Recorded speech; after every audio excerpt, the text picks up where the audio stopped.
Welcome to the podcast about interesting, everyday people. I'm Daniel Lance. I'm Paul Gilman, and this is Pod So One. Tim Malamphy is a pinball lover and statistics enthusiast who enjoys the thrill of casinos, horse races, and odds games. Tim is also a volunteer STEM educator at Richmond's Swansboro Elementary School. This episode we hear about Tim's life, some of his stories, including how he grew up with eccentric golfer John Daly, and more. So here is Tim Malamphy. Tim Malamphy, welcome to Pod So One. Thanks, good to be here. Yes, Tim Malamphy. This is going to be exciting. Tim, you and I met, what year was it? 2000? I'm going to go 03, 04. Yeah, that sounds about right. So we've known each other more than a couple minutes. You and I happen to go to the same prestigious college, or university, we should say. But we didn't know each other there. You're a couple years ahead of me in school. That's right. But we do reminisce about the old days. And you kept your yearbook, your senior yearbook. Who are the famous and semi-famous people in that yearbook that you have earmarked? Rob Finnegan, Jonathan Stalls, Frank Rotman. No, but seriously, Tina Fey. Okay, is yeah, in there. She was my year. Yeah. What? Yeah, come on, man. Vern. We're talking about University of Virginia. This isn't William and Mary. Vern Yip. Yep, Vern Yip. Super decorating guy. Right? Interior decorator. I almost said Queer Eye for the Straight Guy. No, he was not the that. trading spaces. Yeah, that's whatever. right. He That's was exactly right. a designer. Man, it's star-studded. Well, he's two. Yeah. Herman Moore. If you want to go to athletics. Yeah. And so this was my senior yearbook. My freshman yearbook, there were some people ahead of me. Steve Malcolmus of Pavement, like alternative. Oh yeah. And I forget the guy's name that headed up the Silver Jews. I think they're calling the band. So there was some music. And you are people you're a there big as well. music guy too. Yeah, sure. Yeah. And Daniel plays music, so there may be something there to play with. You're a listener? Yes. Oh, okay. Cool. What kind do you like listening to? My favorite bands are probably I like the Silver Sun Pickups and Death Cab for Cutie. Okay. Super eclectic. And I like Queens of the Stone Age and Interpol, and I'll have to get out my playlist. I like the XX. Get your iPod out and scroll the wheel. So just indie, alternative, I guess. Is it all indie, or do you listen more than just indie? No, I mean, it's all over the place, I guess. But are you sneezing? What is that? No, I should just say this. I felt sick earlier this week, and I don't have COVID. Thank God. So I just wanted to get that out there. But are you sneezing or coughing? I've been doing like a little bit of coughing. My sneezes are done. Okay. But so that was a cough. I packed like hella cough drops, so we're good. All right, so we're good. The next like 7 hours are going to be with Tim. Yeah, but I'm wondering, like, before pre-Rona, did you go see any of these bands in concert? Absolutely. I used to go to the National and all the time, and Broadberry. and Do they hold up? Like, alternative music, like the bands that you mentioned, they have a weird sound on albums, and I wonder, are they able to keep that sound in live performances? I think so. I mean, maybe I don't have the ear or whatever. But Yeah, no. I mean, it's probably just some effects. Sometimes they sound like really atmospheric, and I don't know how they really achieve that without a recording studio. But I've only been to, like, I would say more straightforward bands, like rock bands and like the Lumineers, which I don't know if you've heard of them, but they're much more minimalist in the way they do things. Yeah, I can't believe I did. I went to let me do the addition here. I think it was like the 30th anniversary of the Joshua Tree tour. Oh, wow. So I went in 87 Whoa. when it was at RFK, but then I went in 2017 That's really cool. to see U2, and they were at FedEx instead of RFK. Yeah, but the Lumineers opened. Oh, for you two? Yeah. Nice. So, Yeah, Tim's got a pretty broad and deep love of music. sure. Yeah. Do you listen to records like vinyl or? No, it's all just iPod now, or Spotify. Not iPod. iPod takes us back maybe 15 years. Dude, I kind of miss iPods because you had to scroll through and kind of pick something. Well, iPod is where the name podcast came from. That's right. I've been told. Yeah. Yeah. It's good times. So, Tim, you and I met I think we worked for a big bank Yeah, in Richmond. Yeah, it's good times. that's right. And we were in a fun department. Richie Crabb was part of that. That's right. That's Yeah, right. Richie's been on this podcast. He's a funny dude. He's still a funny dude. Are we allowed to talk about ping pong or no? Sure, why wouldn't you? What about ping pong? They were where we worked was very liberal with Back in the day. work hard, play hard. So there's a ping pong table like literally right on our floor. Yeah, it was where the copier would be typically. Yeah, exactly. And for a while there, it seemed like we were playing maybe a little too much. Yeah, maybe it was work hard sometimes. Yeah, and I was getting pretty good, and it was We all were. Yeah, exactly. It was like, hey, I think we're playing too much ping pong. You were, if we had seeded officially, you would have been the 2 seed probably.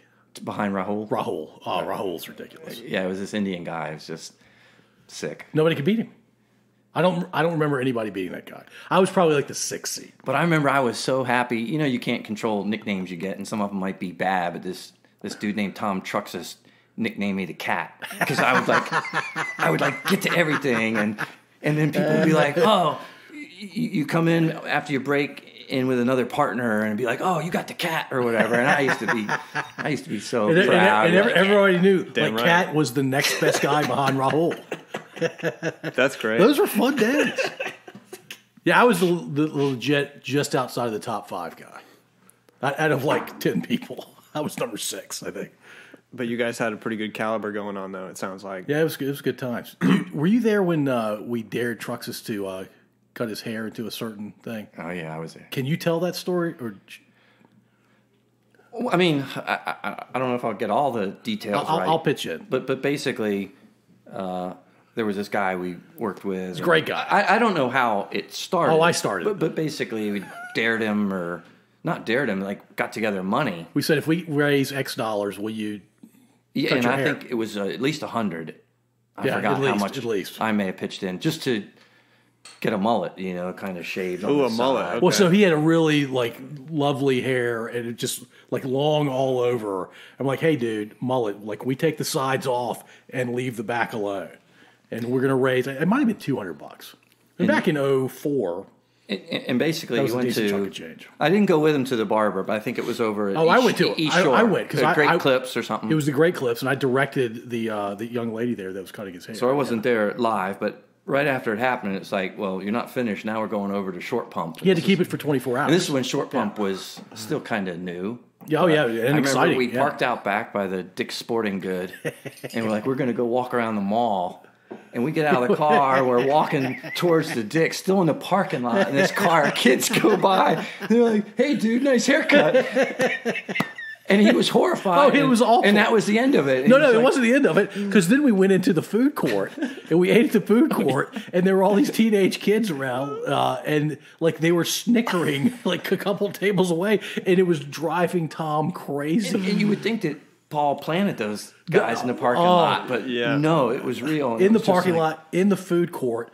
And so we finished lunch, and it's just been brutal mentally and I guess emotionally for Tom. And he said, I can't take it anymore. He lasted 2 hours. He was supposed to go 24. So we got the money back, and he ended up getting a haircut. I guess he buzzed it all the way down, right? Well, he had to make it look non-mullety.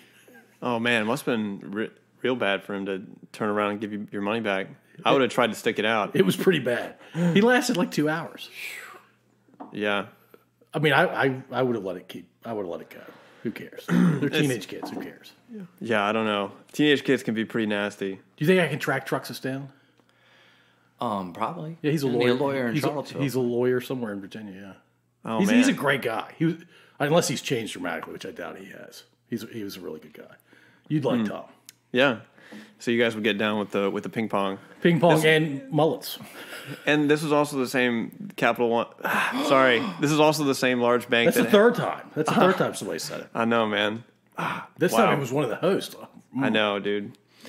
Betrayal. But this was the one that had the tiny little kids' tricycles that you'd get in and race on with your knees sticking way out around the lake. Yeah, I never did that, but that was It was part right of, before he joined the department. No. I was there. That was part of like the Olympics. Yeah. Oh, so you remember? But so I watched. I never got on one. Yeah, I had to watch. I couldn't fit on one of those bikes. Oh, okay. And we had golf, right? We were hitting over the pond there. Yeah, it was nuts. It's stuff you don't get away with these days. Yeah. Yeah, we worked together for a while, and we both live in the area. You grew up, though, in Orange County. That's right. Yeah. I mean, I was actually born in Silver Spring, Maryland, Okay. like for the first 10 years. And my dad was in like real estate and construction of this community called Lake of the Woods. Yep. And I moved there in like 77, like when I was like 10 years old. Was it a big deal for you? Yeah, it was kind of scary.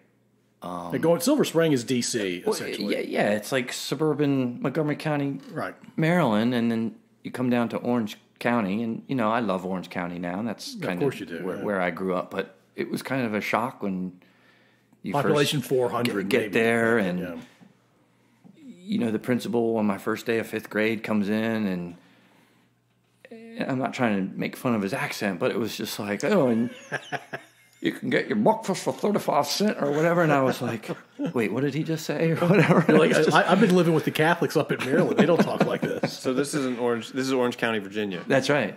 Yeah, not Orange County. Which is like an hour and 20 minutes, like kind of northwest of here. Yeah, it's where Montpelier is in Orange. That's right. Or the horse races. Or there's also the James Madison's old place. Yeah. And it's like the town itself is called Orange, and there's a county around it. Orange County. That's right. There's Orange the town and Orange County. Okay. But yeah, Montpelier, James Madison's estate's in Orange County, and they have horse races every year there, except this year. They would normally be next Saturday, first Saturday in November. Yeah. And I had a sweet streak going. I went like every year from 82 to like 2007. I've never been. It's obviously a good time. You wouldn't go that many times. Yeah, and then I had this streak where I didn't go because you get in the zone with your kids of Saturday soccer games and stuff. Just running but now around, I'm ready. yeah. Now that they're take me, older, man. Come on. I'm ready to go again. Let's go. It's just like Foxfield. Yeah. and all that. What's the appeal of going to a horse race? It's just a big tailgate party. It's it's one of tailgating, those it's jokes relaxing. where it's like after it's over and you've had so much to drink, you're like, wait, I didn't even see a horse. Because it's like there is a little track, but a lot of it's steeplechase. Around the. If you pay attention to it, you've got a couple bucks on the race, and you're picking a random horse to win. And if you win, fun. If you don't win, who cares? But yeah, it's mostly about tailgating. It's a big part. Is it like NASCAR style tailgating or football style tailgating or different from both?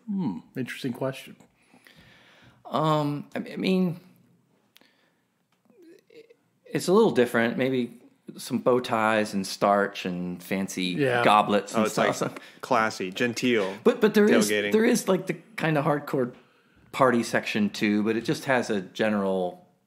You're gonna dress up. Like a lot of people like to wear the fancy hats. So there's some and stuff, upper muckety mucks. Yeah. That you may not find in the NASCAR. But I don't want that to discourage you. It's still a really good.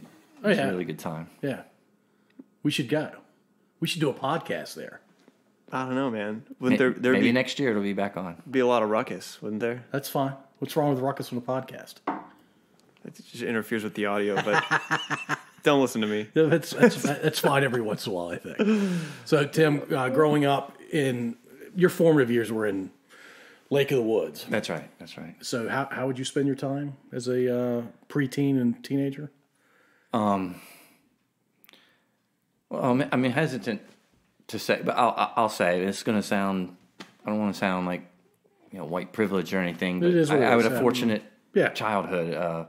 We lived on the lake at Lake of the Woods, and we had a boat, and I got to go water skiing, and there was a pool and a golf course, and learned to play golf, and it was nice. I had a pretty good. It childhood. is what it is, man. Yeah, that's right. No shame. That's right. That's awesome. So you just played tennis with Biff and Buffy, kind of thing. It's funny you say that. I play tennis now, but I started at age 45, tennis. But not as a kid. Mm-mm. I mean, you had a racket, but I never played. You weren't playing matches. Yeah, maybe once a year, like go out and hit with a friend, but I didn't play. But Yeah. But you played soccer and football growing up. exactly, and in school, there was no way because baseball and tennis season were at the same time, and so I played baseball, and all my tennis friends are gonna kill me, but I've had a buddy say tennis was for kids who couldn't hit a baseball. So, Tim, You got a bigger surface area, yeah. that may sound harsh, but you're being accurate. Tim's trying not to laugh audibly right now. You think your tennis friends are going to listen to this and be appalled by that comment? No to both parts of that. Like, one, they're not going to listen. No, I got that. And even if they did. Yeah. That's funny. But you like baseball more. Yeah, I did growing up. That was number one. And what's kind of crazy about that is I don't really like it that much anymore. Yeah. My kids did Little League, and I was like, oh my God, these games are long, and you know, a kid out in the outfield. And it was exciting when your kid's up to bat, but it didn't really click with them that much either. And I was like, yeah, I don't blame you. This is kind of boring. And I mean, I hate to say that, but... Well, back in the day, when you and I were growing up, you had 4 options for sports, maybe, typically. And so, yeah, you played baseball because what else were you going to do in most locations? And you're right. It's fun to play. But when you have other options, maybe it's not that fun to play. And watching, ooh.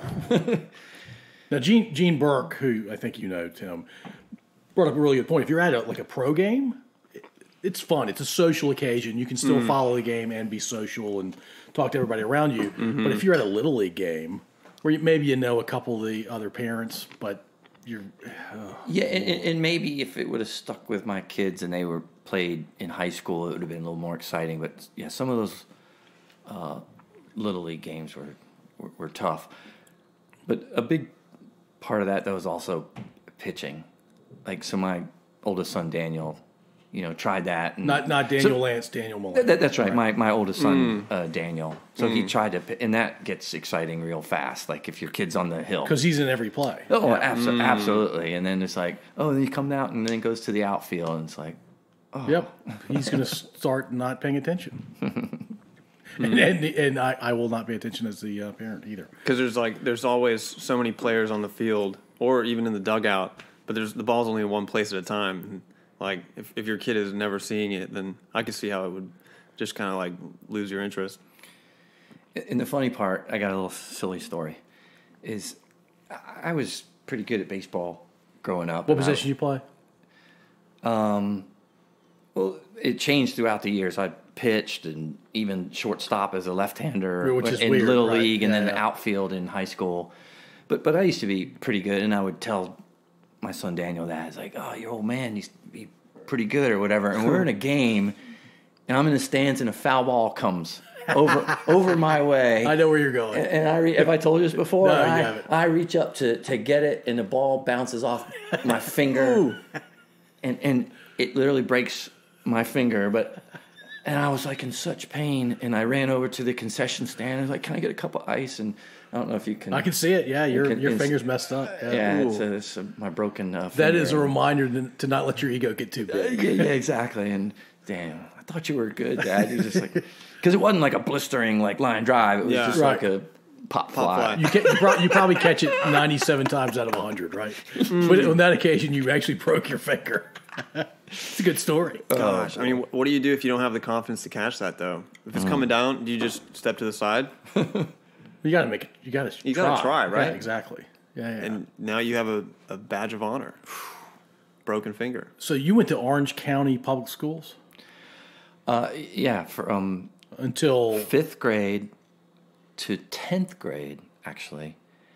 And then, I don't know, I don't want to badmouth Orange County Public Schools, but at the time I just felt like I wasn't... being challenged. Thank you. And there were a number of us at Lake of the Woods that ended up being transfer students and going to James Monroe High School in the city of Fredericksburg. In the city of, yeah. Technically, it was a shorter drive. Which is crazy, right? Too, because Orange County is kind of this really wide county, and there's only one high school, and we're literally like 25 miles from high school. Not 2.5 miles, 25 miles. Yeah. Wow. On the Because opposite it's a end of the rural county. county. That's Yeah. right. It was only one high school. Still is, just one. Really? Well, there are two technically, but only one's part of the public school system. Oh, you're talking about Woodbury Forest? There you go.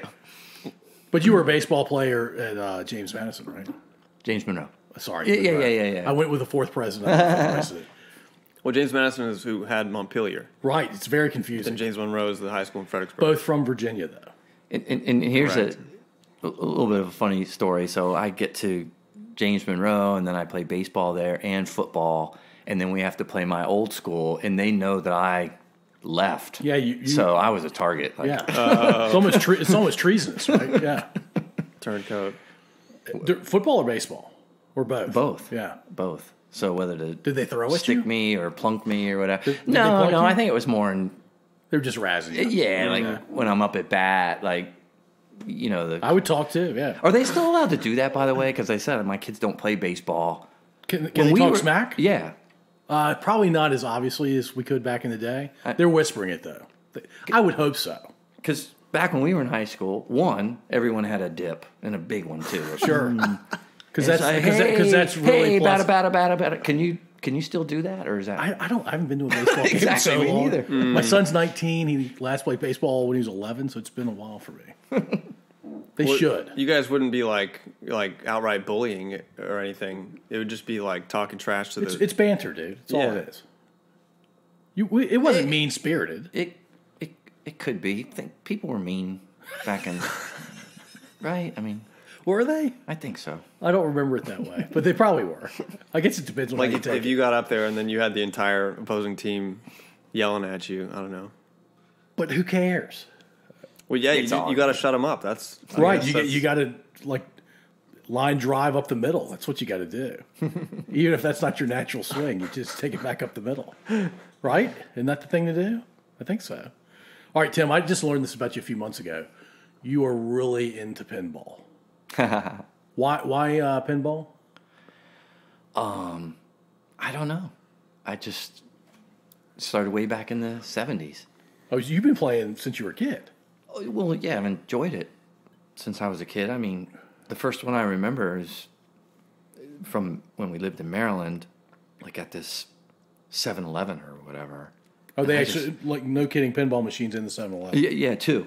Yeah, oh, yeah, I remember that. Yeah. I don't know about the 7-Elevens down here, but Yeah, I think they had them. Yeah. and then just wherever we went, I don't know what it is about it. And then in the late 70s came Space Invaders and Pac-Man and all those. Galaga. Yeah, absolutely. And I was into those maybe a little bit, but not too much.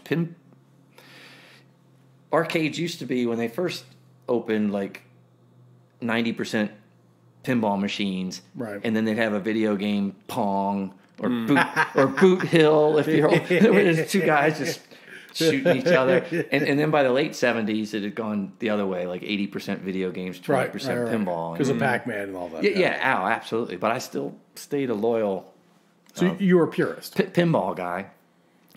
And then, through growing up and living here, and you just didn't see machines that much. You literally like, oh, I hear there's one at the laundromat in Ashland or something like literally this. Yeah. And then I'm literally on a business trip in Atlanta, believe it or not, and we're at a bar, and I'm with a guy that's also from Richmond, and I'm like, dude, did you see they got a pinball machine in the basement? And he's like, oh, wow, you like pinball? He's like, I got a buddy that belongs to a club in Richmond. There's an actual club. Absolutely. And I was like, wait, what? And he got me in touch with this guy, and the rest is history. So this was probably 6 or 7 years ago, 2013 or 14, that I first got introduced to the Richmond Pinball Club. Dang. So when you walked into the Richmond Pinball Club, did you just like start putting up high scores and like it was your superpower? Great question.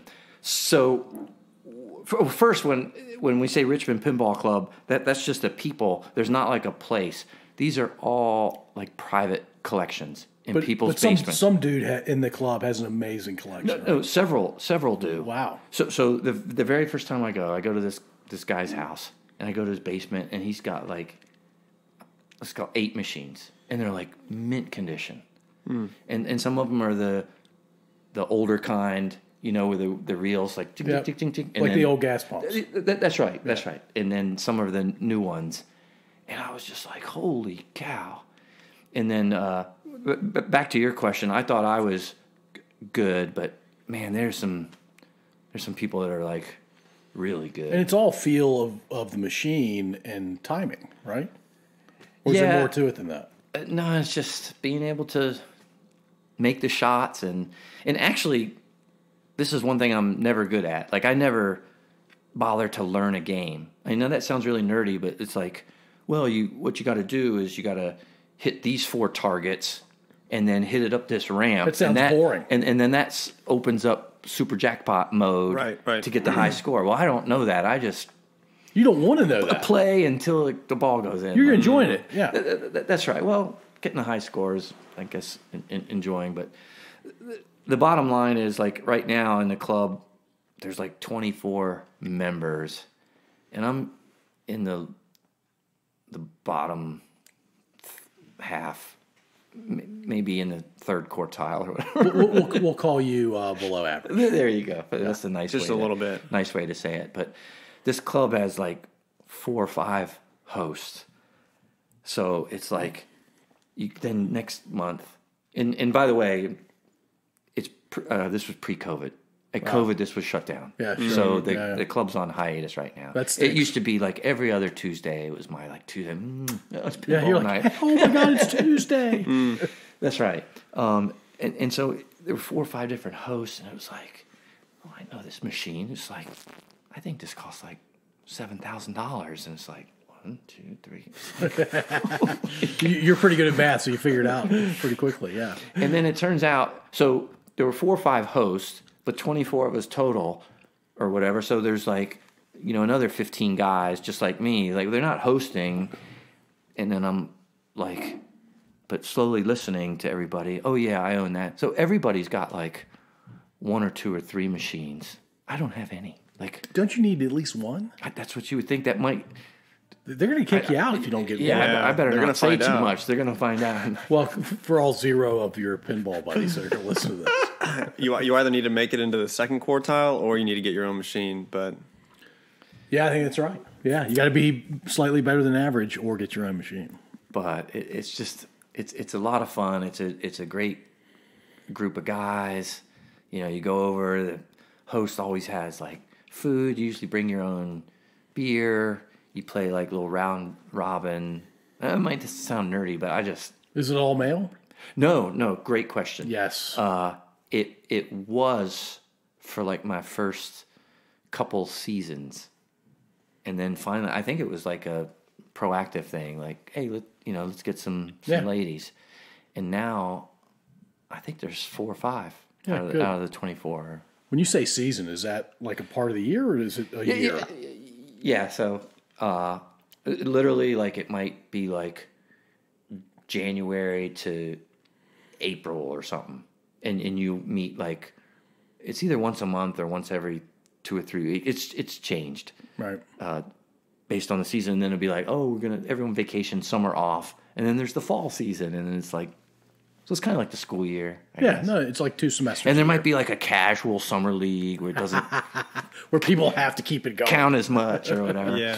But what's craziest, since this has started, is at the time we were like kind of like this underground, like, oh wow, who are those guys? But now, if you guys, there's the circuit arcade, and Bingo Beer has a bunch of machines. Kotu, right in Ashland, has 5 or 6 machines. Pinball has come back like gangbusters. Wow. Yeah, I see it in a lot of, they're called barcades. That's right. Nowadays. Pinball's like, there's usually a wall of pinball machines. Like Scott's Edition has a ton of pinball machines, kind of thing. Yeah, and they're so cool. I mean, and some of them are even new. Like, I remember playing on one that was the new Star Wars. So people are making new machines as well. I guess the demand is back. But then there's also all of the older ones like Terminator and like Jurassic Park. Those aren't that old, Daniel. I guess not. No, but to your point, there's different versions. Like Jurassic Park has one from like the 90s about when that movie came out. Yeah. And then there's like a new one that came out just like a year or two ago. Right. So they re-released them. There might be 3 Star Wars ones. Like there's these different versions. The original 70s one, and yeah, and now there's a new one that's really cool. But I mean, they keep up. Like there's like a Stranger Things now. You know that Netflix show that your teenage girls might. My middle kid loves them. Yeah, exactly. There's a Stranger Things pinball machine, and do you want me to get you almost every rock band that is a rock band, like real there's rock band. AC/DC and Guns N' Roses and Metallica, and there's 2 different Kisses. There's a Kiss from the late 70s and a Kiss. Wow. Do you want me to buy you a pinball machine, Tim? No, it's more of a space thing. You can figure it out. Like, Why don't you buy it? I'll keep it for now and then give it to Tim when he gets more space. You want to keep it? Yeah. All right. So I'm paying. You guys are playing. Well, who's going to finance it though? You're going to pay for it. Sorry. Yeah. All right. Good. Financing. So, sorry. I want to ask why, when like Pac-Man and all these other cool games came out, Terminator and the ones where you pop up and shoot at people, like why did pinball like remain in your heart? I don't know. Maybe because I never really got real good. So you're chasing being really good. Especially because certain games I literally hated because I was terrible. Like, have you ever tried like the original Centipede? Like, I can't even clear like the first screen. Yeah, I was awful at it. Or Donkey Kong. Like, I had trouble getting to the top. So I guess you mentioned Galaga. I was okay at that, but most of them I just thought were kind of hard and I don't know. Like with pinball, and this might sound silly, I felt like I had control because you can like catch the ball. It's mechanical. Yeah, and then you're going to do what you're going to do. It's not ones and zeros. But with a screen of monsters that are digital coming down, it can kill you if it wants to. I don't trust the digitals. Yeah, you know what I mean? Yeah.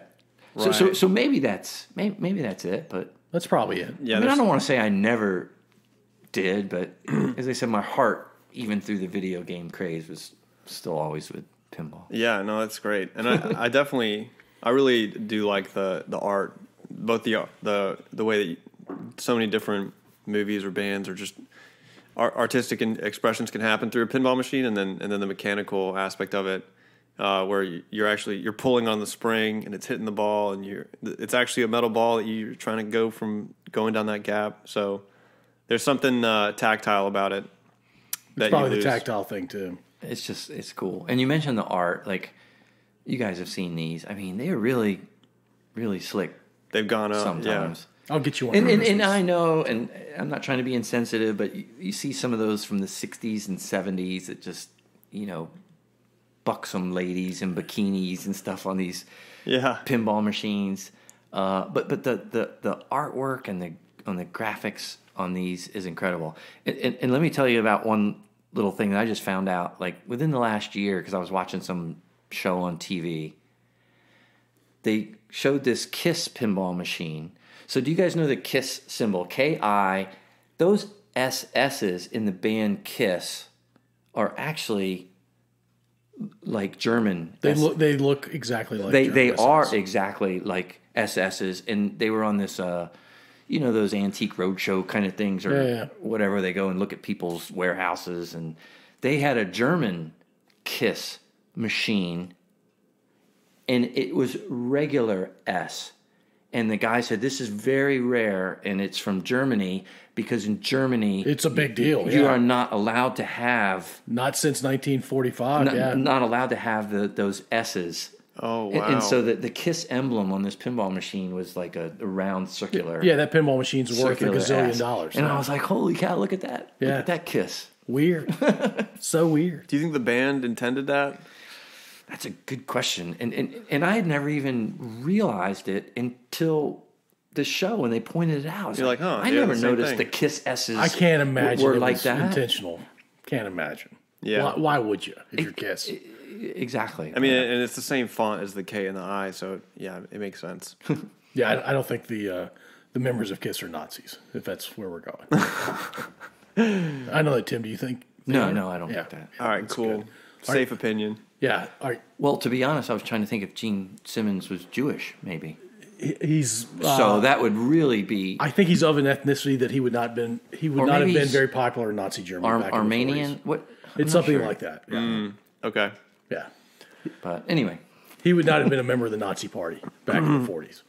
I Cool. think is the point. All right, so Tim, you were a systems engineer cat in college, that's right. which meant you could do a lot of things fairly well, but you are pretty good at numbers. I've always liked numbers. In particular, stats and the ability to anticipate what might be coming next based on what has come before.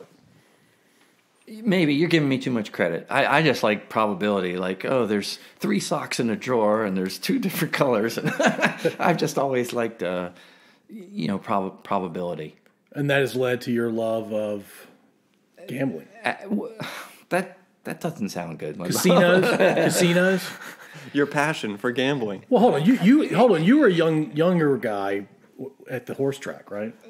That's right. Well, we'll start with the casino. So, I liked, and believe it or not, I never even took any probability or stats in high school. That's like standard now, but It wasn't high back then. school in the 80s. It definitely wasn't back then. It was like trig 2, pre-calc, and calculus. There really wasn't probability and stats in high school. So part of my major was then probability and statistics, and as I said, I just loved it. Like, of just, what is the chance of drawing a straight flush from a random deck of 50? And there's all kinds of different techniques and distributions and stuff like that. And I don't know. Then I remember wanting to go to Atlantic City. That was, I guess. So your brain was like, I'm learning all this stuff about numbers.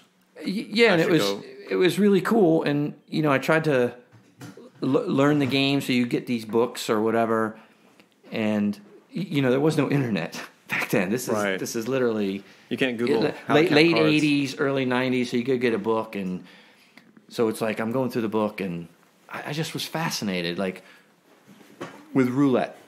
So it's like, well, there's 36 numbers or whatever, and oh, okay, if you get this, it pays 36 to 1. But I remember when I immediately thought that, I was like, because part of probability is understanding expected value and stuff. And it was like, wait, if it's paying 36 to 1 and there's 36 numbers, the casino doesn't have an edge. And then I read more and I was like, oh, in roulette, there's those 2 little green 0 and 00. 0 and 00. And that's kind of what gives. And that's where they make all the cash. That's where the casino gets their advantage. Wait, so instead of it being 36, it's 38 because there are 2 extras? That's right. So there are 36 numbers, and you can put your chips on a number, and if it hits, you get paid 36 to 1. And at first I thought that's what it was, but then you realize there's a 0 and a 00, so your odds are really 1 in 38 of winning. Okay. And that's their advantage. Okay. Not to get too technical, but if it did land on 0 or 00, you get half your bet back. But it still gives the casino an advantage. And I was always just fascinated by stuff like that. Now, for the funny part of that, I hate roulette. Yeah, roulette's a boring game. Not only is it boring, it goes back to the vertigo. I don't remember. Yeah, that was before we started recording. Right. Yeah. Yeah, literally the spinning wheel will give me a headache, and I just find roulette boring. But just And the odds aren't great either. that notion of when you do out all the math, you give the casino like a 5% advantage, Which is a lot. Yeah, exactly. But just that, and then I was fascinated by blackjack, even though that one's kind of tough to actually do the math behind because there's like an infinite 8 decks is hard to deal with.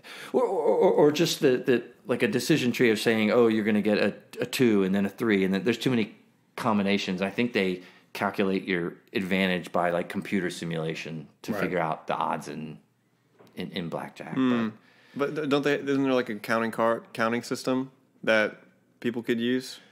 That's right. Great question. And I never got into that. You could probably do it. I don't know. For one, I'm just going to be honest. I like to have a good time when I'm gambling. I like to be drinking. That's too much work. Yeah, I know there was that movie about people keeping counts. 21. Yeah. Is that the name of the movie? Yeah. And it's like it's not even allowed. I don't think counting cards. It's frowned upon for sure. Yeah. They'll kick you out.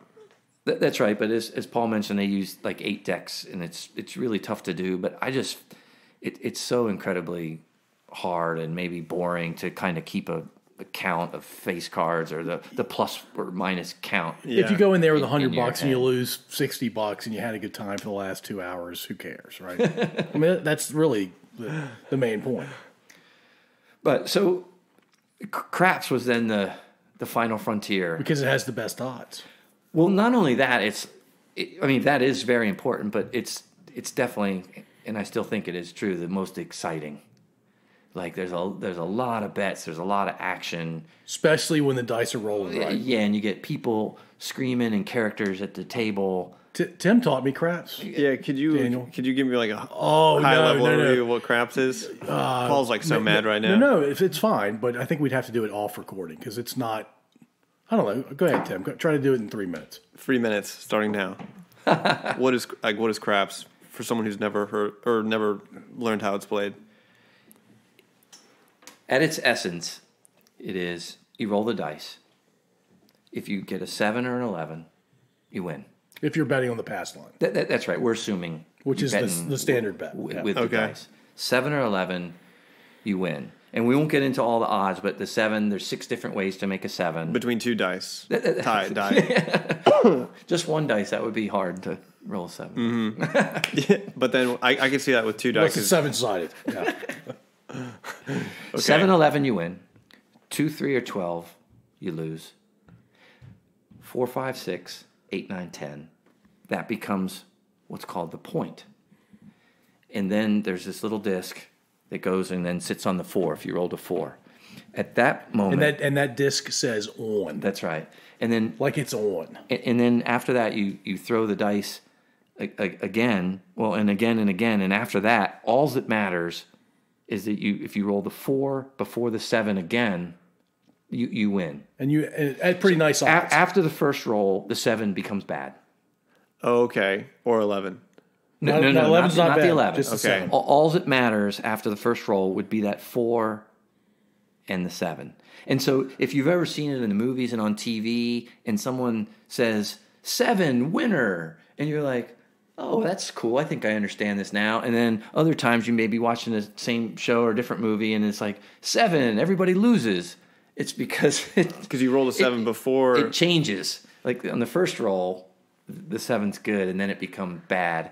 Okay. And I know how I described it sounds kind of boring, but it gets a lot more complicated. Like you can keep making bet after bet, and there's a come out bet, and okay. And there's a lot of extravagant crap in the middle that you shouldn't play. So a lot of energy can kind of arise, especially if a guy gets hot. Like I've been at a table where a guy I knew, LR, first time he'd ever played craps. We're in Vegas, and a lot of people believe in virgin rollers are really lucky guys that are playing craps for the first time, and man, was it true that night. He rolled for 40 to 45 minutes, which in a craps game... That's big time. That is, whoo, man. And he had a nice roll. I may have won a couple of bucks. He won a couple of bucks. It comes around the table. The second time, he gets on like a 25, 28-minute roll back-to-back. So, the place was buzzing. The entire casino was buzzing because that table, and in particular, the guy I was with, was on fire. And it came back around to him again, and he lost pretty quickly. And he's like, all right, I'm out of here, guys. And the whole table was like, what? You can't leave us. You've made us so much money. It was a fun time. It's really funny when that happens. That's funny, especially saying, like, you can't leave us because you made us so much money because like probability doesn't carry forward. The probability doesn't give a shit. Yeah. So like the hot hands fallacy. Yeah. But I had an experience like that too, and it's maybe the gambling gods like kind of picking on you or laughing at you. But it was maybe not my first trip to Atlantic City playing craps, but it was definitely by the second. Like I was really kind of new at craps still, and I had the biggest win of my life to this day. And it's almost like a Moby Dick kind of thing. Like I'm still seeking. Yeah. I'm seeking. You're trying to get back to it. Yeah. I'm seeking that win again. Yeah. And it's like, There's a pull there, man. yeah, exactly. It's like I won so much, and this guy had the dice for so long. So I did experience it, and maybe that's like been bad, because if I have to be honest, I'd say over the past 20 or 30 years, I'm down. It crashed. Oh, like, of course you are, yeah. Because the odds say you're going to be down. Yeah. Yeah. And the thing about craps is it's highly volatile as well. Like you can sit at a blackjack table with a couple $100, and I mean you can get burned at that too. But it's unusual. That one, even though the odds are good at craps, the variance is high. So I mean, I've lost. I'm not a big shot, but I've lost $300 or $400 like inside of 20 minutes. Like, yeah. And then it's just like, wait, what the just hell happened? just happened here or whatever? Yeah. So when was the first time you went to a horse race where money was being wagered? Okay. Let me tell one more crap story. Yeah, I love it. I love All right, sorry. stories. And then we'll go to horse racing, because this was just last year. You love going to West Virginia, don't you? Yes, but this was on a Carnival cruise. Okay. We last summer, and the thing about cruises now, like with COVID, is like, what's a cruise? Is that done? Yeah.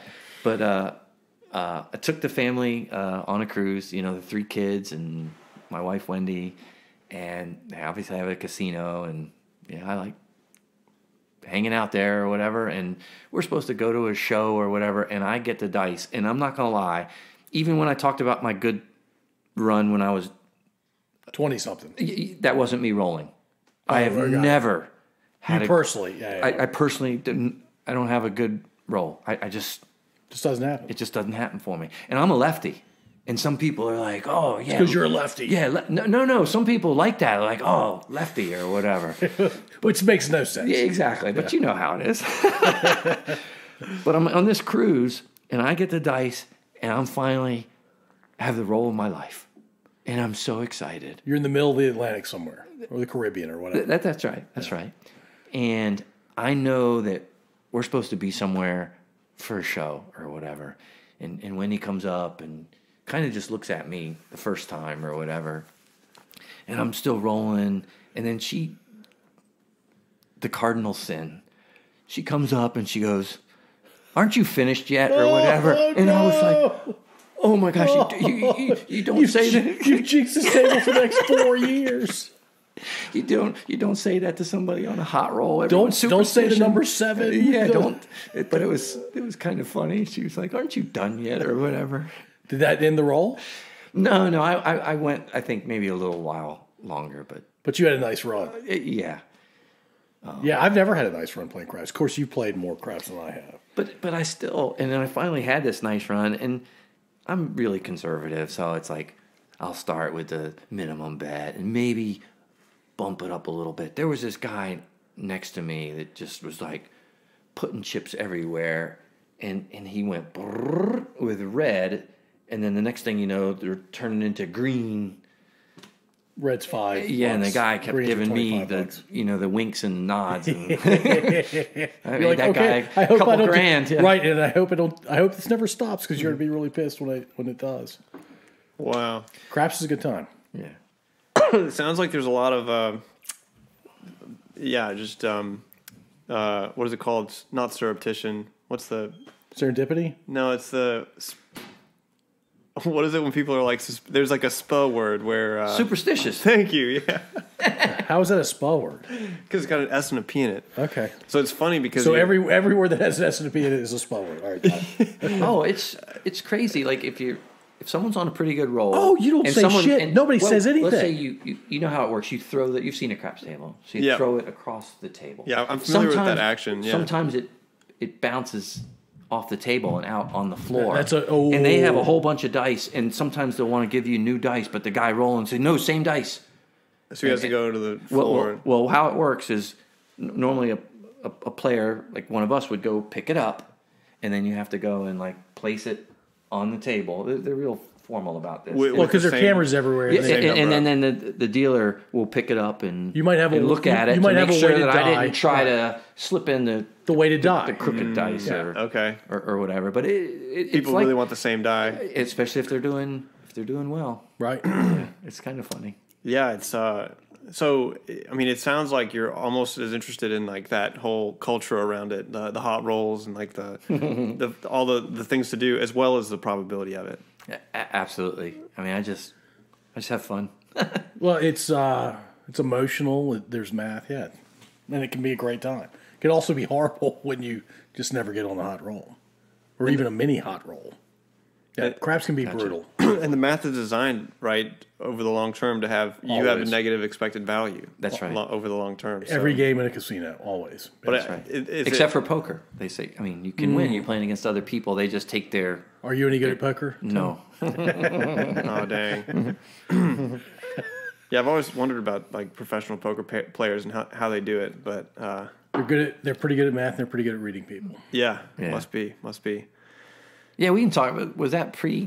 We can do the recording started. Yeah, let's do it. Like I like poker, Hold'em or whatever, and I'm pretty good with understanding the numbers or whatever. But I said I'm just kind of I think gullible and not good at reading people. People can bluff me right off a table, or the other way around. Like someone could have that full house or whatever and go all in, and I'm like, no, screw you. You're trying to bluff me, and then I'm like. Oh shit! But it happens to the best of them, right? It happens to the best of them. I play neighborhood games, and sometimes I might get second or even win, but I wouldn't go to a casino. I've never done and go to a poker room.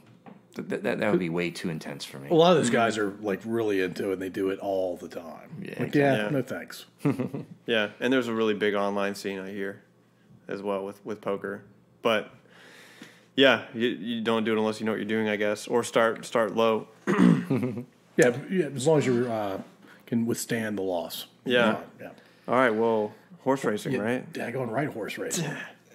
So, horse racing's, I guess, in the same category, I suppose. And it was, as I had mentioned, I grew up in Silver Spring, Maryland, which is just a hop, skip, and a jump over to Laurel. So even as a real little kid, my parents would take us and the kids over to Laurel racetrack. And is that where the Preakness is? No. That's Pimlico. That's in Baltimore. Baltimore, right? And it's weird. They're like, well, they used to be sister tracks. So there'd be a meet or like they'd be running at Laurel for a couple months. And then running at Pimlico for a couple months, like not in the same time. Yeah. So they were like kind of sister tracks. So just from an early age, but back then it was just like I like 7 or I like the red one or the color of the silks or whatever. But I've just been around it like for a long time, and then my dad he bought in to a racehorse. At one point with, I think, some shady characters. It seems like a pretty shady business. Yeah. And I'll tell you, it was 3 of them, right? And they bought this $30,000 horse. That's a lot of money, especially back then. Yeah, I mean, it's not like a Kentucky Derby horse, but that's still a lot for a horse. So it was $10,000 each. And then it didn't end up doing anything. I think I got a second. At one point at Laurel, but then just nothing, and it got sold off and went to Penn National or a lower caliber racetrack, and they didn't get very much money back. And after it all went down, so this was over the course of a year or so, my dad's like, I'm pretty sure that was a $10,000 horse. And then he paid for the whole thing. That hurts. I mean, yeah, it's the We don't know that for sure. Sure. But I don't know. I guess, can I see the receipt for that horse? Well, I mean, are horses are they like race cars where some are just better than others? And like, what makes the difference between a $10,000 and a $30,000 horse? I guess lineage. I mean, it's huge. It's even genetics. True. When you say lineage, you mean genetics. Absolutely. And you see that in sports too, where it's like, oh, this baseball player's kid's just as good. I mean, right. But it's real big in horse racing and bloodlines. But anyway, for horse racing. So once I got older, and I'd go to the track with my dad. This is about college and older, starting to understand how to read the racing form. So if you've ever seen it, it kind of shows the 10 horses that are going to run. And then underneath each horse, it'll say its record, like it's past 6 races. And be like, oh, okay, so this is a 6 furlong race. Oh, but the last couple races he was doing 5 furlongs or a mile or whatever, or the track was sloppy this day, or they changed jockey. I mean, there's so much. There's a huge story there. There's so much to see in there, and I like to fancy myself. Oh, back to the stats. Like, okay, I can figure this out, but I'm not gonna lie, that's hard, but to do. But I enjoy it, and I still do, and. Paul and I, we go over to the OTB. You know what OTB stands for? On the ball. Off-track betting. Okay. So you can actually go bet on horse racing, but be away from the track. And yeah, you taught me some of the things that came with each horse, and I'm like, I don't care. I like the number 6 or whatever. And I think a couple times I did pretty well. Yeah, we always go over and like bet on the. So I'm not like a weekly or daily guy, like who's running at Santa Anita today. Right. I'm more of a Triple Crown guy. Like I'm totally a Triple Crown. I get up for the Derby and the Preakness and the Belmont. I like the history. I don't know. It's kind of It's kind of cool. But do you go in person or OTB? Well, not anymore because of COVID. But it's crazy. The OTB on Broad Street that we used to go to, that closed. Yeah, it's a bummer. But then there was this place called Pints and Ponies down in Shockoe Bottom. It was the old Tiki Bobs, if you guys remember that. Sure. But now that place is closed, and I don't know if it's there's another little place off near COVID. David's Bridle on Broad. Gotcha. It's a little hole in the wall in like a strip mall, but you can put money on horse racing. It's weird. I've always enjoyed, pretending like I know what I'm doing. I got my pencil and I'm circling things, and I got my highlighter and and then I don't know anything. Once in a while I might do something. It's fun to do it. But what is kind of funny and silly is in horse racing, it can be a big deal if a horse goes up or down in class. And so let's say it's a $25,000 race, and then you're looking at the horse, and you're like, whoa, well, he was just won the last 3 in a row, but they were $10,000 races, so he's been bumped up in class. And then you see this other horse that's got a bunch of 8th place, 9th place. Oh, but he was in this stakes race or $50,000 race, and so he's moved down in class. Who do you take? That's right. Now, the horse people would say you go towards the ones that are moving up in class. But the reason I'm telling you this, and this is, I think, kind of the funny part, is so I work for a bank, and I'm not involved in credit right now, but I have been most of my career, and there's a credit score, and it's called a FICO score. And I used to develop models that try to predict who's going to go delinquent or not be able to pay back. That's right. And so in the model, I was like, okay, well, we know that your FICO score is important for whether you're going to pay this bill back or not. So let's say you have a 700. But I was like, I put a horse racing lens on it, and I was like, well, is it important that this 700, what if the person was a 650 6 months ago, now they're on their or way a out. or a 750 6 months ago? I put the money on the 650 to 700. You see what I'm saying? Yeah. So I tried to do the same thing. It's like, does change Momentum. yeah. Does this apply to lending as well? And it turned out it did not. Does it apply to horse racing? So I guess hats off to the modeling or the Equifax people that your credit score kind of takes in all of that. all of history, and whether you were a 600 a year ago or an 800 a year ago, it might not matter. You're a 700 now. But okay, yeah. I always thought that was a funny. What about horse racing? Do you put money on the $50,000 coming down or the $10,000 going up? Ooh. I don't know. I would never probably base a decision off that, but I don't know if I let that affect me too much. I'm mostly a jockey guy, actually. Really? Yeah, I mean, and that's what my dad used to do too. When we go to the track, he'd bet the jockey. I mean, I don't know exactly how it works, but jockeys have a little say of which horses they ride. Right. Even in the program, in the front, it'll show the winning percentages of the owners, of the jockeys, and it's like, hey, Mario Pino. I mean, that was a famous jockey at Laurel. It was like, he wins like 40% of his races. Like, Which is a lot. Yeah, I'm making that up. It might not have been 40. But he's still good. Yeah. Exactly. And it was just like, a lot of people just bet the jockey. And then at the end of the 10 race meet, it's like, wait, that guy won 3 times today or whatever. Yeah. Yeah, I wish I put money on him all 3 times. There you go. Nice. And, sorry. No, go ahead. So you can have a really crazy fast horse, but if you don't have a jockey to harness it and to actually get all that potential out, then they don't go as fast. Great question. I'm not sure. Like, if you had to put like a percentage on it, like it's this much jockey and this much horse. What do you think it is? If you had to guess. Like, I'm sure if you put a sandbag on a horse, it would lose every time. Okay. It wouldn't even go in the right direction, probably. Yeah. How about, could I have coached the New England Patriots to the Super Bowl? Like, how about coach versus a sports team? Now you're asking the Bill Belichick, Tom Brady question. But kind of. I mean, Yeah. isn't it? It's related.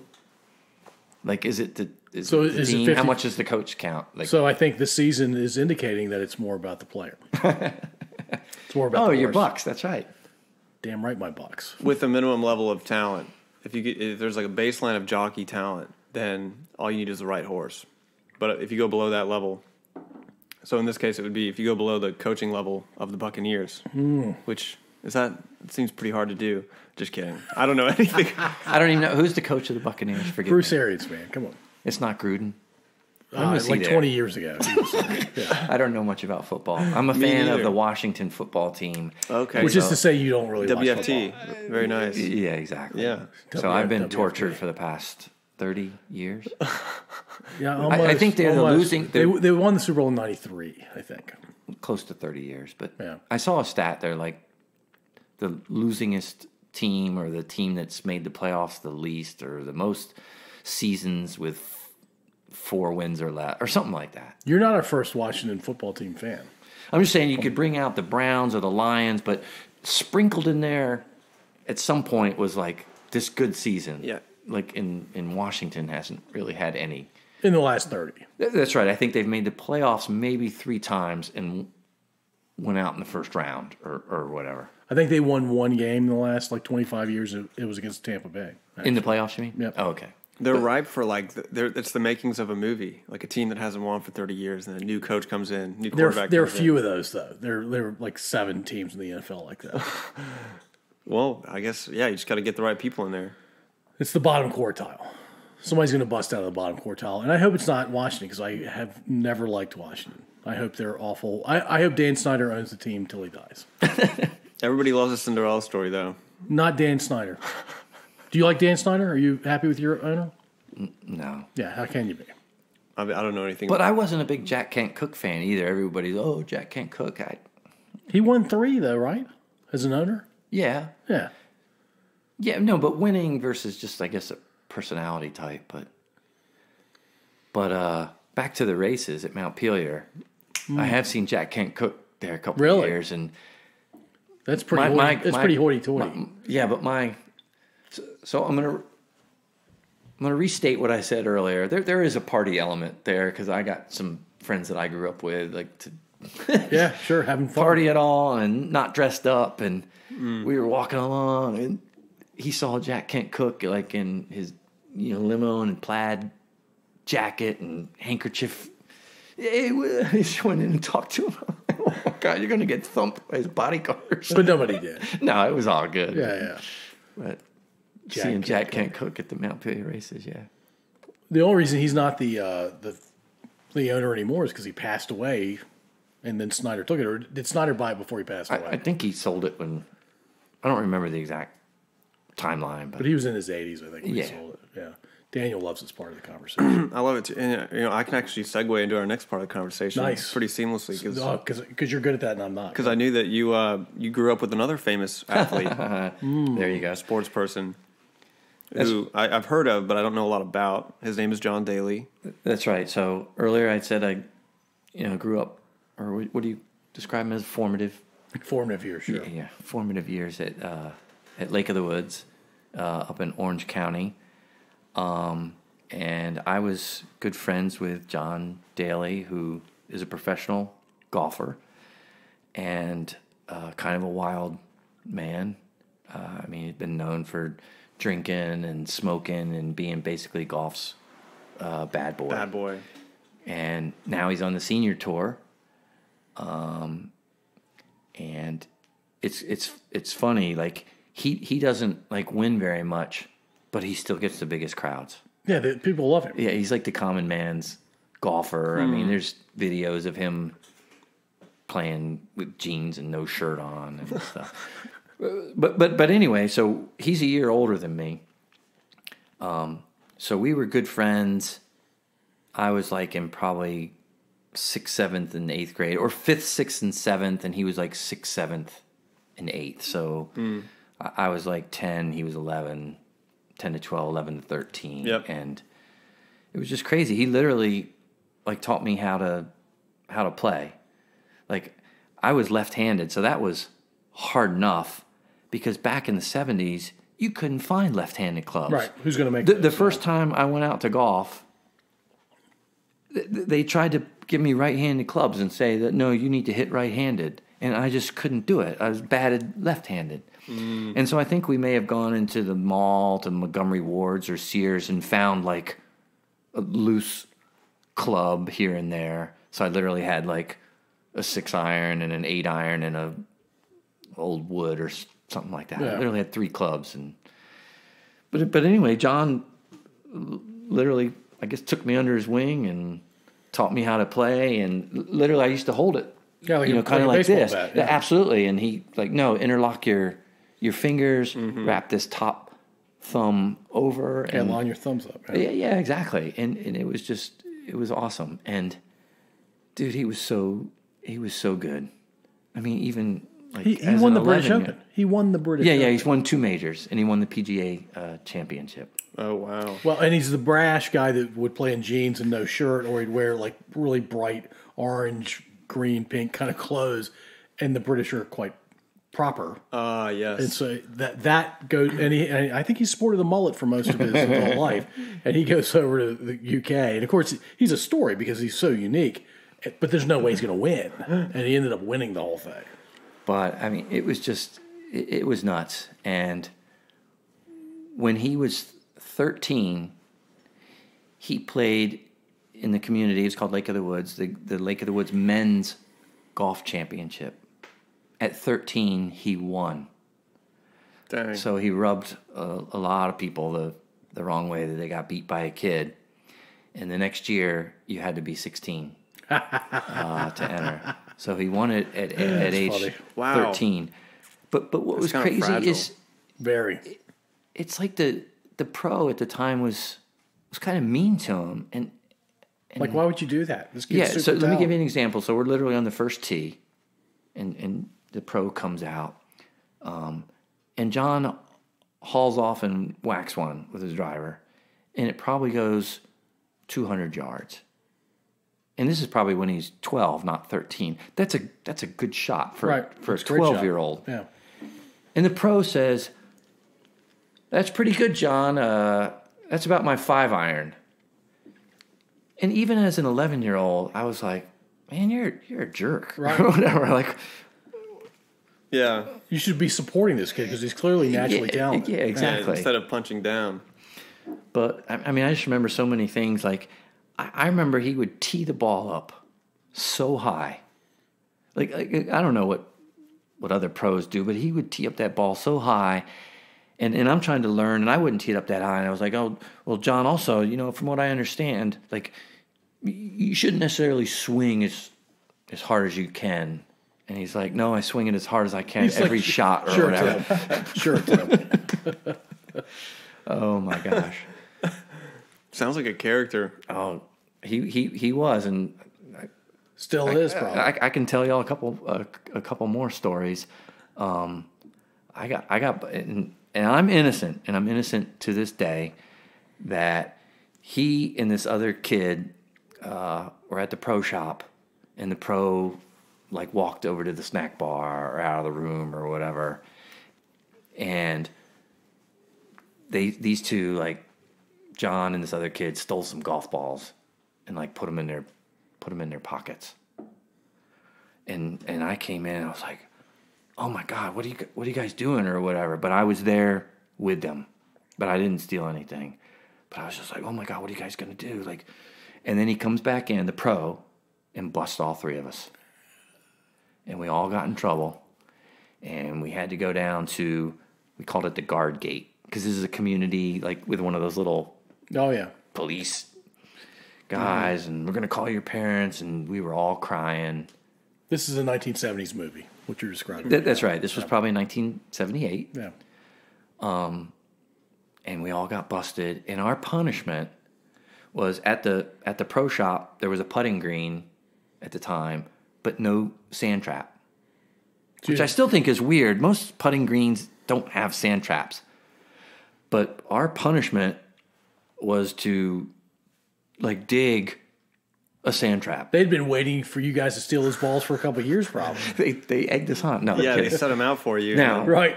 They did not let a 10 and 11-year-old do that by themselves. So there was some like maintenance professionals there too. Right. But we had to be there with a shovel and help. And anyway, so he comes to Richmond now, and he was just here last week, actually. He plays really? There's a golf tournament. It's called the Dominion Energy Golf Classic, and he's on the senior tour now. Mm-hmm. And I mean, I've been a couple times, and I try to talk to him and introduce myself, and he'd be like, hey, or whatever. But there's people around him. He's always like kind of on the move. I don't have his digits, so it's just kind of a hey. But part of me wants to be like, "Hey, man, like you made me dig that sand trap. You're like, the reason. Yeah, at least give me 5 minutes. Right. Give me 3. Come do my buddy's podcast or something." Exactly. Yeah. Right. Yeah, you're calling John Daly out right now, man. That's funny. We did, yeah. Yeah. He should be called out. Because he made you dig a sand trap and you didn't do anything. That's right. But one other story, I've also spent the night at his house, a couple times. And I remember, I don't know if I said it earlier, he likes to party. So he had some problems with alcohol for a while, but now I think he's sober. Who knows for real, though. Right. He's trying. Yeah, that's right. The Diet Coke guy. Right. But he had some problems for a while. But I'm not kidding. When we spent the night at his house, his mom like made all this beer bread. And I've had that. Now I actually make it now too. I started that in COVID. It's really good. But so after dinner, we went down to his room, which was in the basement, and he was like, "I'm gonna go get a bunch of that bread. And I think if we eat enough of it, like, we can get drunk." 12 years old. He realized he had to actually get beer. Oh, boy. So, anyway. That's a good one. That's a really good one. All right, but I haven't lost hope that you can get John Daly That's on the right. podcast. And last but not least, I don't want to talk bad, but he had a temper too. And it doesn't seem like he has it anymore, but he was good. But if he hit a bad shot, I've seen him like break clubs like right up against a tree. He's trying to be perfect. Or throw a club into a pond. Now, I don't know if I did that, I don't know how that would go at home that night. Like, I know Mom and Dad, I only have 3 clubs, as I said earlier. This is him as a kid. Yeah, yeah. Sorry. He's not doing back this as a kid. He's not doing this on the tour. Yeah. No, he doesn't do that anymore. I'm saying when we grew up, he was really good, as I described earlier. The pro said, "Oh, that's pretty good for my 5-iron." So, and John was really good, but sometimes, we can all hit a stray shot, and Sure. he kind of had a temper, and I think a lot of those guys that end up being that good end up showing their temper because they're trying to be perfect all the time. Yeah. And that's their edge. And they're hard on themselves. Yeah. Yeah. But another crazy part of it is that, like most athletes, he's good at everything. Yeah. I mean, in Little League, he pitched and he could throw a curveball like or whatever. He was good at football. He went pretty deep in punt, pass, and kick competition. Right. And I think even over the past 10, 20 years, like, you'd see him out with a certain NFL team, like, kicking field goals. And yeah. I don't know if you've ever seen that He's just natural. on the news or whatever. But I remember, this is true, I asked him, like, what are you doing wasting your time with golf? Like, I was like, you're so good at, like, baseball and football. And like, that's where it's at or whatever. So what do I know? He's done all right for himself playing golf. And he's the everyman golfer now, even on the senior tour. That's right. He's the biggest draw probably at every tournament he goes to. Yeah. All right, so standard question time, Tim. No, I know. We're going to get back to it. Military or stand-up comedy? You're 25. Wait. What? This is our standard question. Oh. Yeah, you have a choice. Our 39 listeners, we're probably 39 now. Yeah, they know what's coming. That's right. Do you? You're 25. You have no responsibilities. You're not married, no kids. You just have to take care of yourself. You have 2 choices. Join the military for a few years or do stand-up comedy for a few months. Which one do you choose? Military. All right. Why? Fast answer. Yes. One, I don't think I could do stand-up comedy. It's hard. I mean, I think I'm a witty guy, one-on-one or whatever, but not. You have a good sense of humor. Not like in an audience. Like an active, I have to be thing. funny and on Yeah. in front of an audience. So you're choosing the military because you know you can't do the comedy thing. Well, not exactly. I mean, every military person I talk to, it's like, I mean, I know there's the peeling potatoes or whatever shit thing you got to do, but there's also like, hey, I went to Philippines or I was in Germany or I got to do this. And and I just like the idea of, service to your country and seeing the world and just, I can't really see a downside to it, except, of course, getting killed. Other than going to combat. And other than getting risk killed. your life. Sorry, I'm not Small trying detail. to be flippant about that. No, I but understand. No. There's a lot of, and I think the military straightens a lot of people out, and some people might need it, at a certain point in their life. So I think it's a good social service as well. Yeah, we're not implying Tim needed it, though. Not at all, Tim. Because I hope you didn't pick up that I was saying that, but No.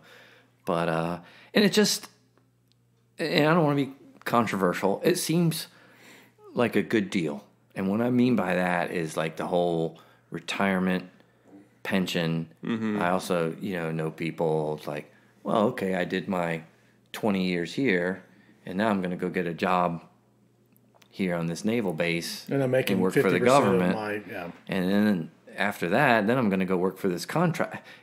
And it just, there's a lot of health benefits, housing benefits. I know that maybe they get treated poorly and told you're doing this and moving here, and that's what it's about. You're taking orders, but it just feels, and I don't know, maybe you can enlighten me, that it seems like there's a lot of good benefits with There's a lot housing and health care, and then being set, like I said, you do the math on like 401k, like you're trying your hardest, but wow, that military pension could really be good.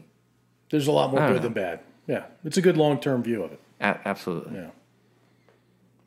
Yeah, and there's not a whole lot of like, you need to go do this. There are orders given, but it's not like boot camp. Boot camp, absolutely like that. Okay. But once you get into a unit, there are orders to be given, but it's not quite the same thing. All right, my question time. You said I could do this once or twice. Yeah, right? sure. You can do it 10 times if you want. Give me your opinion on, because this happened when I worked at the big bank. That's right, the big bank. I had an analyst actually from Turkey, and he's a really smart kid, and he did great work. But then he had to leave. Mandatory military service in Turkey, so he had to go back home. So the thought of the USA mandatory military service. Do you want to take that one? I mean, we have too many freedoms, I guess, but I do understand it. Like, I don't know. You understand the case for mandatory military? I understand the case against too. Yeah, I'm going to go to the bathroom, and Daniel can take that one first. yeah. I mean, Okay, but that's for you. That's for you as well. I'm answering. it's interesting. I mean, I think that we're fortunate to be in a place where enough people see the good deal and also see that it's a service to their country, that they volunteer or enlist or join as an officer, so that we don't need that mandatory population. I think that it's definitely. I think it's like it becomes kind of a common rite of passage for adults in countries that have it, like in South Korea or in Israel or I guess Turkey as well. You spend like the 2 years after you graduate college or whatever doing your mandatory military service. Or for me, even the future king of England. Like, I don't know if theirs was mandatory or not, but didn't like William and what's the other guy's name? Harry. Like, didn't they do their military service? And was that required of a prince, or did they volunteer to do that? That's a good question. I don't even know. I don't know. I don't think England has mandatory military service. I think that It's just Prince Harry must have. expected of them. Yeah. Didn't William too, or no? It was just Harry. Maybe William did. I just remember seeing all the pictures of Harry. I think he was better for the media. He was hanging out in helicopters and stuff, like in Afghanistan, having a good time, or not. But yeah, I don't think England has one. I'd probably advise be against it, other than except for like data that is to the contrary. Like I probably am when push comes to shove. Like, wait, what? This is America. You can't tell me what to do, or whatever. And a lot of Americans would say the same thing. Yeah, but I think a lot of people could benefit from it. How about? Yeah, that's another. If we kind of decided, or if we did a massive study that said, what would the effect be of putting everyone in the military on everyone's like mental health, ability to be responsible, ability to become an adult, and Good choice. man, you guys downgraded to the Bold Rocks. It's not down. Rolling Rock. Rolling Rock. Sorry, Bold Rock is the cider. Yeah, that's my wife's favorite. I think a Rolling Rock is an absolute downgrade from a Yingling. They're both Pennsylvania, though, right? They're both fine. Yeah. All right. What was the question? I might have gotten in trouble. Mandatory. Who did you get in trouble with? No, people that like Rolling Rock. It's fine. Yeah, we were talking about like less than 1% of the population. Yeah, I don't know. Mandatory military service for all. Like, let's say when you turn 18 or when you get through college, one or the other, you have to spend 2 years in the armed forces. All right, so the frontal lobe doesn't form for boys, young men, until they're in their mid-20s. It's absolutely a good thing, but how dare a government tell people that they have to do that? I love the fact that we have the freedom to choose, and I love the notion of an all-volunteer army, meaning, generally speaking, everybody wants to be there. My dad's a Vietnam vet. I know Vietnam, the Vietnam War, the history of it fairly well. Let's just say if it had been all volunteer, there may have been a different outcome. And by the way, we should have never gone to Vietnam in the first place. But because we did, an all-volunteer army would have been a lot better for us. And that, I get you're talking about compulsory service versus a draft, but compulsory service just feels like you're not trying that hard. You you should create something that is compelling for folks to want to do it and give them the choice. Yeah. Gotcha. Which I think that the armed forces have done really well in America. I mean, there are a lot of people that go and enlist. Well, and look, frankly, that's because a lot of folks, that's their best option. Well, especially at a younger age. From what I understand, it's kind of, is competitive the right word? Like, when it felt like when I was in high school, it was like, if you didn't know what else to do, Join the military. Exactly, and that's not the case anymore. Like they will say they say no to a lot of people too. It like, ebbs and flows. You got past whatever scores, or you're overweight, or whatever. Like Look, more selective. I'll tell you, they can when we're not at war and we don't have 250,000 guys overseas. Yeah, it's pretty hard to get in. When you need a bunch of guys overseas, it's easier to get in. Gotcha. Yeah. So it just depends on what's going on in the geopolitical world. Yeah. If we were a small country beset by adversaries like Israel, compulsory, then, no question. You'd have to. Yeah, it would be a necessity at that point. All right, Tim. And I didn't want it to seem like I'm leaning a certain way because I'm actually more liberal, and Paul knows that. Like, yeah. Well, so what's your answer to the question? Did you answer it while I was gone? I don't know if I answered it. I don't think you did. It sounded like No, I'm not. I'm not for it. Okay. We have too many. It's against our freedoms. Like I agree. okay, but you would think that if it were in place, it would probably be a good thing for the people that went through it. Absolutely, but how dare that's right. the government tell everybody they have to go do it? Yes. So is that a paradox? Kind of. It would be a good thing, but I know it's definitely good. it would not be a good thing to do it. I know. I know that makes sense. I know it's good. I know it's good for you. I care about you, but I can't. You should I'm not be forced force to do it. And, yeah, and you're talking about 18 to 25-year-olds, and we're talking about men and women here, but especially for men, that's just it's not a great time for them to commit to anything or be forced into anything. That's right. Yeah. So there it is. Swansboro Elementary, Tim. Tell us about Swansboro. So Swansboro Elementary is, it's in the city of Richmond on the south side, like kind of down where Midlothian Turnpike starts. Still city of, but on the other side of the river. That's right. Yeah. That's right. And it is what do we call it? Underserved school. I mean, the poverty level is high in the neighborhood, and that school, their test scores are typically low. It's a school that has challenges. Yep.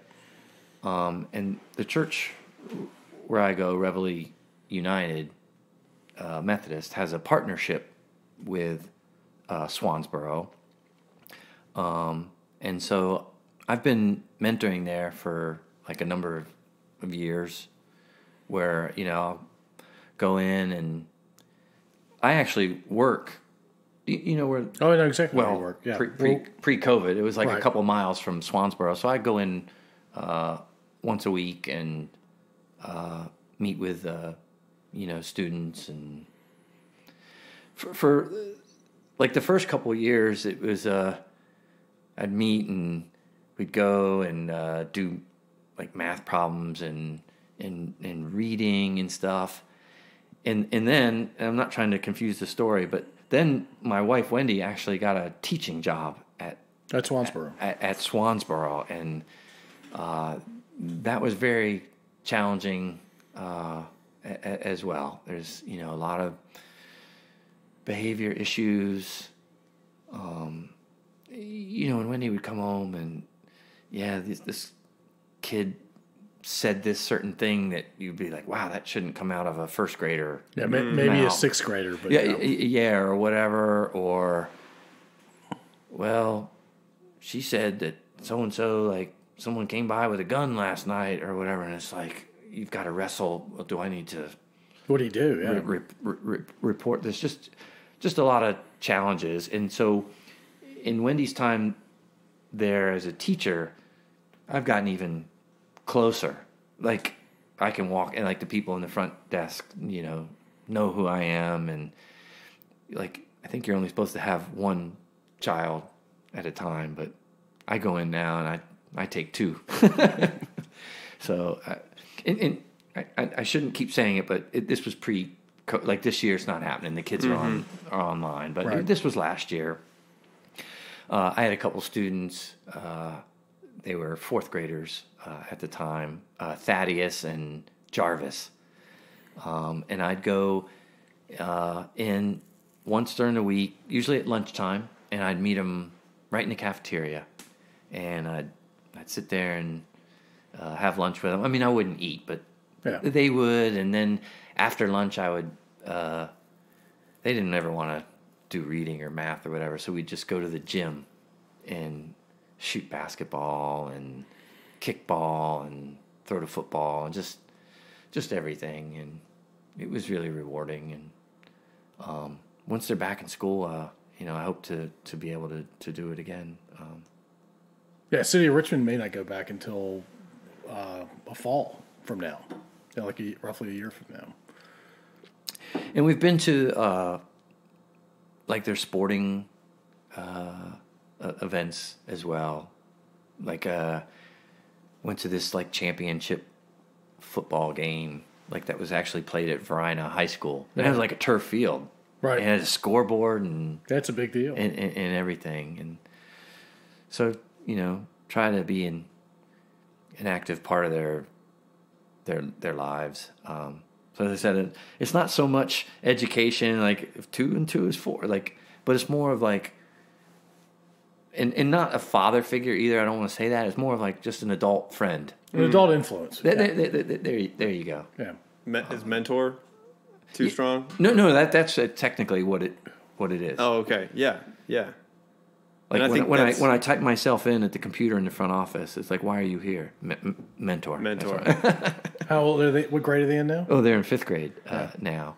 But last year, I went on a field trip with them, and try to do lots of things. And these two, Thaddeus and Jarvis, it was all year, or how long have you gone back with these two specifically? Great question. I mean, so it was my first year with them this past year. So okay. Does it change each year, or would you continue to?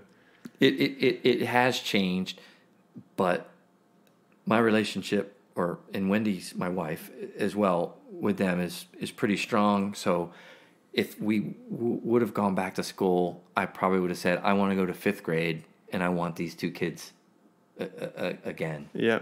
Are you going to keep in touch with them after 5th grade? Yeah, I mean, I hope so. I mean, I just literally FaceTimed with Jarvis a couple hours ago. Oh, that's awesome. Nice. So you're in deep. Well, I don't want to take too much credit. Wendy usually initiates these calls. She's like, and then she'll hand me the phone. And you love it when she hands you the phone. And because the reason it's Jarvis and Thaddeus is because when Wendy was there several years ago, they were in her class as first graders. So we've kind of followed them. So the Malamphy family has been with them for a while. Yeah. That's cool, man. That is really cool. Yeah, and we try to go down there when we can, when school is in session. They have like the fall festival, and they just have all kinds of things. Yeah, COVID's a freaking bummer, man. Yeah, super bummer, because you haven't physically seen them since March probably. That's right. Yeah, man. The week before March 13th or super whatever. bummer. It was probably the last time. But you'll reconnect with them that I was in person, beyond FaceTime. Yeah, and then there's this other family that we have a relationship with, and these are actually 3 girls. One was a student of Wendy's when she taught there for a year, and then it's their 2 sisters, an older sister and a younger sister. So we have a relationship with this other family as well, and try to do things with them. Have you heard of the camp? Shit, sorry, time's up. Yeah, Westview that's for you. Yeah, that's right. Westview on the James, it's like this camp. I've heard of it. Yeah, it's like this Christian-based camp out on the James River out in Goochland, and Reveille actually sponsors Swansboro students, so we always choose them to drive them out there and help set up their bunks and it's cool. and stuff like that. But I do want to share like some of the sadder aspects. Like, I mean, a lot of these kids are, just underprivileged, and just it's kind of sad. Some of the situations you see, where it's a single mom, and the mom's trying to keep a job, and so kids might bounce around, or you're going to be at this grandma's tonight, but you're going to be at this grandma's tomorrow night. And it's like, I don't want to call it homeless, but it's a form of that. Homeless does not need to mean you're living under a bridge. Yeah. And so just the way these kids get shuffled around. The lack of continuity is pretty tough. Absolutely. Yeah. And I'll share one story, and it just killed me. Like, so we found out that on several nights during the week, they were staying at this one grandma's house, but the girl said that they were sleeping on the floor. Wasn't even a bed for them. And so Wendy and I, got a mattress and sheets and a comforter, and kind of didn't even ask. We just showed up at Grandma's house when we knew that they were there. And Grandma, I'm not gonna lie, she wasn't the nicest person. She's kind of grumpy, hard to understand a little bit.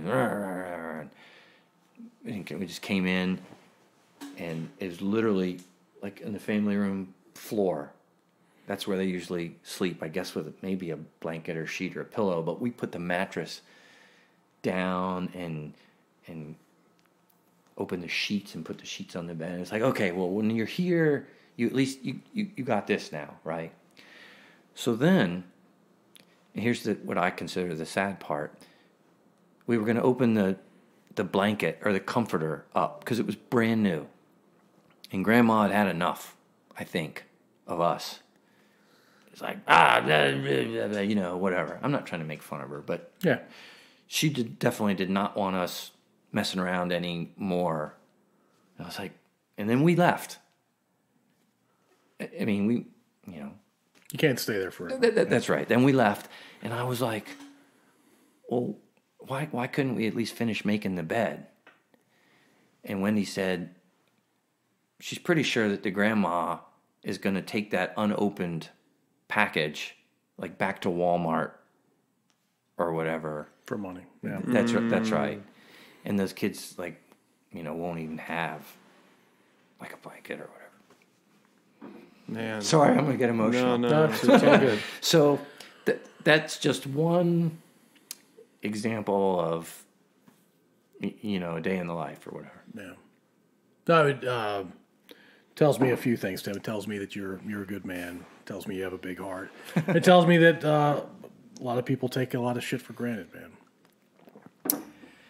Yeah, absolutely. Yeah, it's you've definitely taken an above average interest, in like actually caring about the lives of a couple of these youngsters. So you said above average, like quartile 2. I think Tim's in quartile 1. Yeah, maybe like caring about Thaddeus and Jarvis. Second quintile, first quartile. Oh, nice. Wow.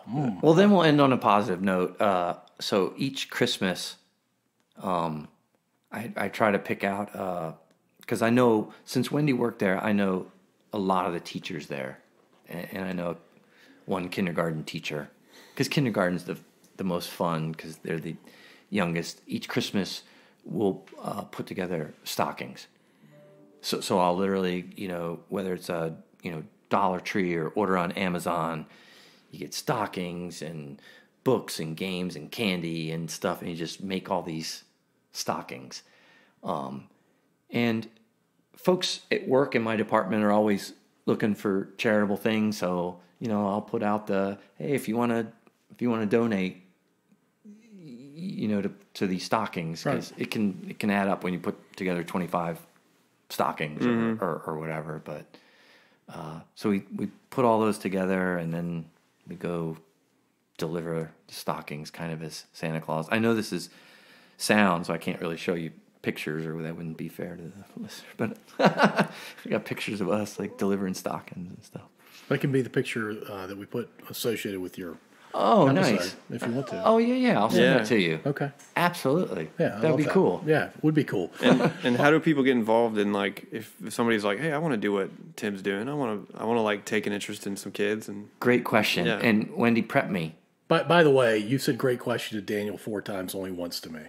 And that's probably right. That's probably accurate. Oh, now I feel bad. we keep count. No, we don't. I kind of made that up, but I think that's probably accurate too. I don't know. Anyway, great question. His are great question. I just known him for so long. I don't feel I need to say that. We're getting to know each we're other. building so rapport. That's Yeah, right. right. That's And you're taking me for granted, right? That's right. And Wendy prepped me for this. So if you're interested, there's an organization called CIS, Communities in Schools. I'm sure you can Google it and get in touch with them and find out what programs are available.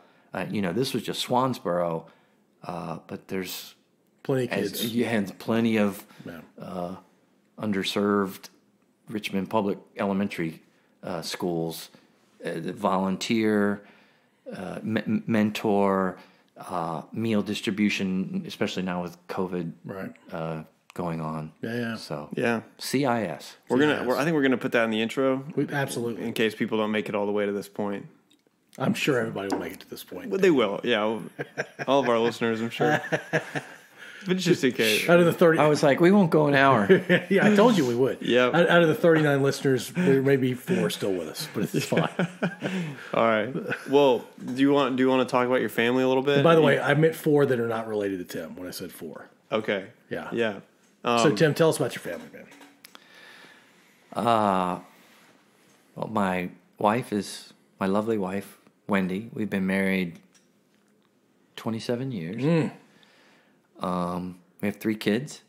My oldest is Daniel, and he goes to Longwood. He's a junior at Longwood University, and he just turned 21. Nice.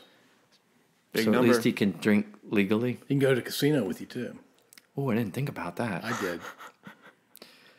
But yeah, he just had his birthday a month or so ago, and Wendy and I went up there and went out to lunch, and then took him to a brewery. And Nice. Oh, yeah. nice. What day is his birthday? September 13th. September 26th. We're close, and we're both named Daniel. All right, But you're keep going. not 21. And I'm not your son. And then I've got another son, Brian, who is a senior at Atlee High School, and the whole COVID thing is, as I keep saying over and over again, just weird. Well, There's not we're in the middle of it. Yeah. traditional college tours. It's I mean, I weird, know man. he Yeah. wants to go to college, but it's hard to get him motivated maybe to say what he wants to do or Yeah, where he normal wants to times, go. there are lots of things to pull him into that. But yeah, not now. But he actually said JMU the other day. It was All like, okay, you said a school. Like Boom. before, it would be like, I don't know, or Now we're talking. whatever. Yeah, exactly. So Yeah. it's like, I will say that the Gilman family and the Malamphy family have another connection between Brian and my youngest kid. They're on the same co-rec Dynamo soccer team. That's right. And the first game that I think it was their first game. Your son's pretty good at soccer. My daughter's just learning soccer, and he did a no-look, backwards. A heel pass, A yeah. heel pass to my daughter. And she's looking at him like, that was really sweet, but I had no idea that was coming. I can picture that. Yeah. that was awesome. And then I have a daughter, Annie, who's 15 and a sophomore at Atlee. And she literally just got her learner's permit. Oof. Like she went over the weekend, passed the test, and it literally just came in the mail today. Is that officially, is today the day that you're officially old, now that your youngest has her learner's permit? I guess so. Is that the mark? I totally know. That's one of them for sure. There's a lot of events happening though in your kids' lives. Yeah. Yeah. And so the first thing she says is, "This picture's terrible. Can I have it redone?" They didn't tell me when they were going to take it or whatever. And Yeah. I thought it was a great picture. And Yeah. just isn't that funny? That is fun. But you do go through different phases of when you think you're old. I think it's, whether your boss is younger than you or your doctor is younger than you. Like there's all kinds of. Yeah, you and I got past that a while ago. Yeah. I'm at the point where like world champions and super athletes, and I'm just getting older, that kind of group of people. And so it's not old, I know, but I think that's like one of the milestones you get to is like, man, these people, especially people playing in college football, yeah, they're like 18 to 22. And they're freaks, yeah. Yeah. Yeah. It's like, that was so long ago and for me, but yeah. But the ultimate is like, there still hasn't been a president like younger than me. And they're not going to be, obviously, this time, or maybe even next time. Not this time for sure. Oof. Yeah. But it will happen. It's going to have to, yeah. Yeah. Unless something tragic Yeah, happens. Fingers crossed. Yeah, exactly. You and I I hope that, I hope it happens. Yeah. That's right. I'd like to see it happen multiple times, actually. Yeah. Very cool. Tim, it is. Go ahead. I was just trying to think of anything else about my family, or just, Your good, normal family. Yeah, I guess so. Wendy, I know, loves you most the of the time. Yeah. Yeah, that's awesome, man. Very cool. Yeah, not a lot of drama, and just that's a good thing. Good kids, good family. She only came up to the table once and hasn't done it again since. So, with the hot roll. Oh! I was just like, what are you? I didn't know what he was talking about either. That's right. Sorry, that was the callback was too far in the conversation. Yeah, Tim and I only have 10 minutes of recall. Yeah. Oh, one more Wendy casino story, and this is it's a perfect marriage to end when we were first married, or we might not even been married yet. We might have been engaged or whatever. But we're in Atlantic City, and I'm doing my thing at I think it was blackjack, not craps. Right. And I gave her some chips that she could go cash and do, because she like slots or whatever. And then she lost that, and she came back, and I'm there gambling, and she just kind of reaches down and grabs a stack. And I was that's like, not how this works. I was like, hey, that was what are you doing? And she goes, it's just chips. and we still laugh about that to this day. But they actually have value. Yeah, it was probably, I'm not saying it was $100. It was probably $50, but she was just like, it's just chips. When you walk over there to the place with the gold bars, it actually turns into real money. That's funny. That's hilarious, actually. Oh, man. Good stuff, Wendy. Yes. Tim. All right, yeah, Tim. You're the man. Thanks for joining us. It's been a lot of fun, man. Awesome. You thought you could maybe go 42 minutes or something, and we're basically at 2 hours, I think, right? Almost, yeah. Thanks a bunch, man. All right, thanks, y'all. All right.